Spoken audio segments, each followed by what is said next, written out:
Hello guys, so today I'm going to explain you how can we solve this problem forming a regular polygon. This is from recent data structure and algorithm contest on HackerEarth, and the problem statement is straightforward that we are given certain number of line segments and we need to print the number of subsets of these lines that can form a regular polygon. So the definition of a regular polygon is that all the polygon with all of its sides or the edges of equal length, and since this can be huge in number we need to print it 10 raised to power 9 plus 7 modulo. So for example, here we have 333 4 4 4 4.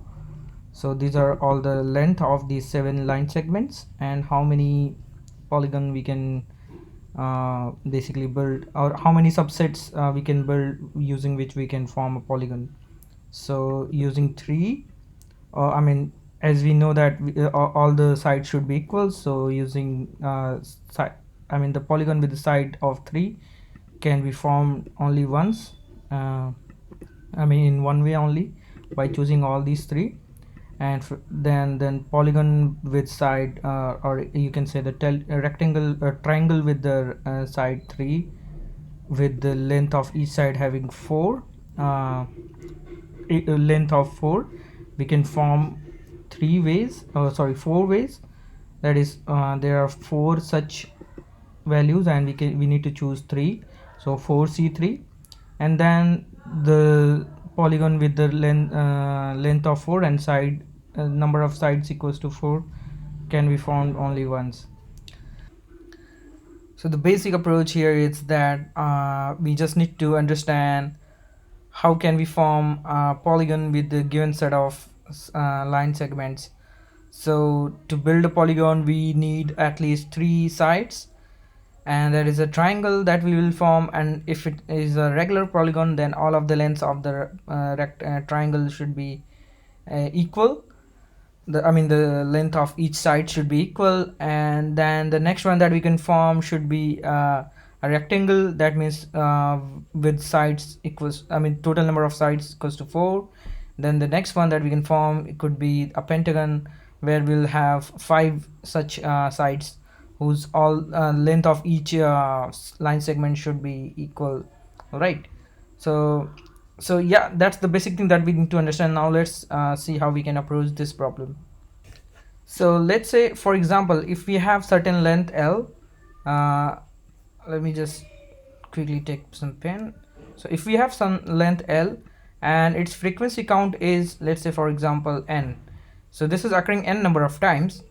So how many triangles can we build out of this n line segments?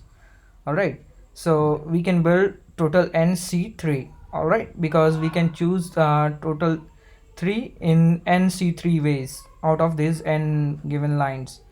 Now this is the triangle that we can form. Similarly, we can form a rectangle as well, and the answer for that would be nc4.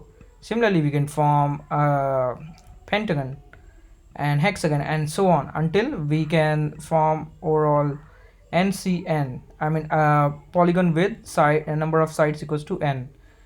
So this is what we need to calculate for each count of length, given length. So basically, if we look at here, we can just say that we can keep the count of each length, or for each value, and that's what we can do, and we can just find the solution for this particular expression for each given L. And how can we solve this one efficiently is the more interesting problem, and this is the crux of the problem. So basically, the solution to this one is that, so 1 plus nc1 plus nc2 plus the rest of this expression is equals to 2 raised to the power n. And there is a very good mathematical this is not working there, so let me just write it here. So I can share a link in the description where you can see a very well explanation or the mathematical proof how this is equals to I mean the sum of this value is equals to 2 raised to power n. So yeah, to find this one, what we can just simply do is we can just subtract this number, because this is lesser in number and this can be as big as n minus 3. So for each L, if we are going to calculate this one, this is going to time out, and the simpler approach is that we can just find 2 raised to power n minus this expression, let's call it y. So if we find out this simple thing, simply we can just simply calculate this value. So yeah, this is what I've done here. I have just I've used an ordered map to calculate the count of each length, and then also because we need to print modulo 10 raised to power 9 plus 7, and as we saw that there is a factor of 2 raised to power n here. So what I've done is I've pre-calculated the modulo value of each power of 2, and then for each frequency of each length, what I'm doing is I am trying to find out the answer here, this particular expression, right? So I mean the answer to this particular expression, that would be 2 raised to power n minus y, and the y is actually this expression, this smaller one. So this is what I'm doing here. So because we need to take care of overflows, so I just simply taken care of this one very carefully, and this particular number is modulo, I mean 2 inverse inverse modulo of 2, which we will need to actually calculate this one, nc2. nc2 is basically n multiplied by n minus 1 divided by 2.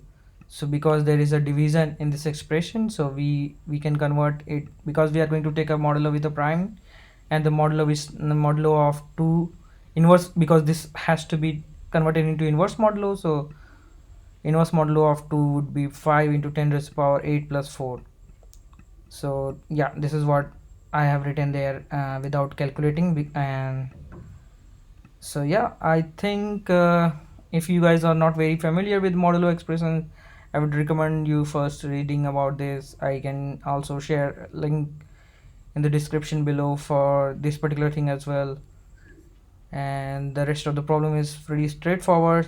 So I hope I was able to explain you guys properly. Please check out my channel for similar other videos, and yeah, thanks for watching this video, guys.